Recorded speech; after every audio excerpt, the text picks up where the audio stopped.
Fərqli meyvə dadlarında xoş ətirli, cəlbedici dizaynlarda təqdim edilən elektron siqaretlərin istifadəçiləri hər il artmaqdadır. Xüsusən gənclər arasında geniş yayılan bu məhsulun siqaretdən daha az zərərli olduğu düşünülsə də, elmi tədqiqatlar göstərir ki, bu məhsullar da müəyyən sağlamlıq riskləri daşıyır. Yeniyetmələr arasında son dövrlərdə popkorn xəstəliyinin yayılması elektron siqaretlərin yaratdığı narahat edici fəsadın bir hissəsidir. Vape adlanan bu məhsul tərkibində diasetil adlanan kimyəvi maddə ehtiva edir ki, bu da tənəffüs sistemi ilə bağlı sağlamlıq problemlərinə yol açır. Diasetil maddəsi qida sənayesində aromatizator kimi istifadə edilir və təhlükəsiz sayılır. Lakin vape mayələrinə əlavə olunaraq nəfəsə çəkildikdə tənəffüs yollarına ciddi zərər vurur.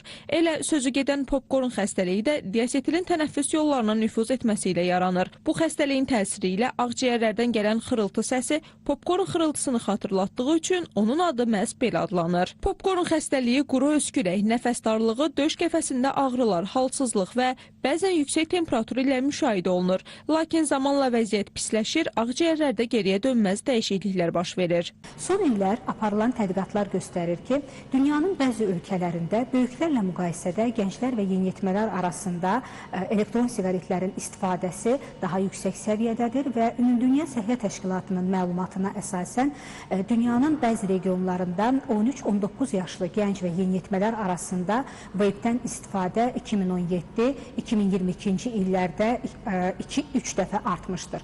Və bu tendensiya da narahatlıq doğurur. Həmçinin də vape'dən istifadənin ümumi sağlamlığa təsiri ilə bağlı tam araşdırılma aparılmasa da, lakin bu mövcud tədqiqatlar bu məhsulların ürək-damar xəstəliklərinə, həzm sistemi problemlərinə, həmçinin tənəffüs sistemi problemlərinə səbəb olduğunu sübut edir. Bununla yanaşı, elektron siqaretlərin tərkibində olan nikotinin yüksək asıllıq yaratması, həmçinin elektron siqaretin tərkibindəki digər kimyəvi maddələrin ağciyərlərə, gənc və yeniyetmələrdə isə həmçinin də həzm və beynin inkişafına təsiri bu məhsullardan istifadənin yalnız bir vərdiş deyil, eyni zamanda potensial sağlamlıq böhranı halına gətirir. Elektron siqaret bazarının böyüməsi istehsalçıların müxtəlif marketinq strategiyalarını tətbiq etməsi ilə əlaqədardır. Şirkətlər gənclərin diqqətini çəkə bilən ətirli və geniş çeşiddə rəngarəng məhsullar təklif edir ki, bu da istifadəçi sayının artmasına səbəb olur. Son zamanlar insanlar arasında siqareti tərk etməyin ən rahat üsulunu elektron siqaretlərdə görürlər.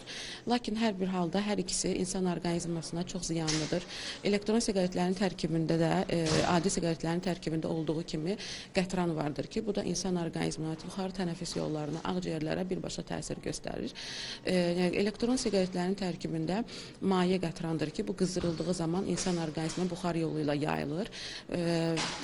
Həmin o mayenin tərkibi də 3 hissədən ibarətdir ki, glikol, gliserin və duzlu nikotindən ibarətdir ki, hər biri insan orqanizminə, tənəffüs yollarına, ağciyərlərə buxar tüstü şəklində yayılıb, onlara ziyan verir. Elektron siqaretlər, həmçinin adi siqaretlər insan orqanizmində yuxarı tənəffüs yollarına, aşağı tənəffüs yolları, həmçinin ağciyərlər, ürək-damar sistemlərinə və onkoloji xəstəliklərin yaranmasına gətirib çıxardır. Psixoloji dəstək almalıdır və insan öz iradəsinə tabe olmalıdır ki, anlamalıdır ki, bu hər bir halda mənim və öz sağlamlığıma ziyan olan bir maddədir ki, mən ondan istifadə edirəm. Dünya praktikasına gəldikdə isə 39 ölkə vape istifadəsini tamamilə qadağan edib. 82 ölkə isə yalnız ciddi tənzimləmələr əsasında satışına icazə verir. ABŞ-də elektron siqaretlərin satışı yalnız 18 yaşından yuxarı şəxslərə icazə verilir. Lakin bəzi ştatlar bu məhsulları tamamilə qadağan edib.